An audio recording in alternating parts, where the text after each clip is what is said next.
Le chef de l'OTAN et la présidente de la Commission européenne en visitant Lituanie. Depuis le pays balte, Jens Stoltenberg et Ursula von der Leyen ont accusé le Bélarus d'orchestrer la crise des migrants. Ils se sont aussi engagés à renforcer leur coopération pour lutter contre cette menace qualifiée d'hybride. La Lituanie a répondu à cette attaque hybride de manière humaine et ferme. Et l'Union européenne continue de se tenir à vos côtés. La Lituanie bénéficie déjà d'une aide d'urgence de 37 millions d'euros.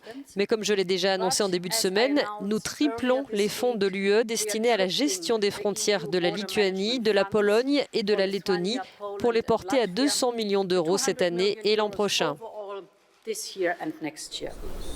Elle a précisé que cette somme serait consacrée aux véhicules de patrouille et à la surveillance électronique, y compris les drones. Tout comme en Pologne, les frontières lituaniennes et lettonnes sont également sous tension et au cœur de la bataille diplomatique avec Minsk. Le secrétaire général de l'OTAN s'est également montré offensif.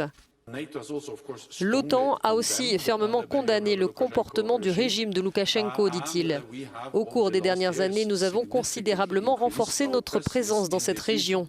Pour la première fois de notre histoire, nous avons des groupements tactiques prêts au combat dans la région balte, dont un en Lettonie et un en Lituanie. En Lituanie, des migrants sont emprisonnés dans l'attente de l'étude de leur demande d'asile. Des milliers de personnes, pour la plupart originaires du Moyen-Orient, ont traversé ou tenté de traverser ces derniers mois la frontière bélarusse pour entrer dans l'UE, que ce soit en Pologne, en Lettonie ou en Lituanie.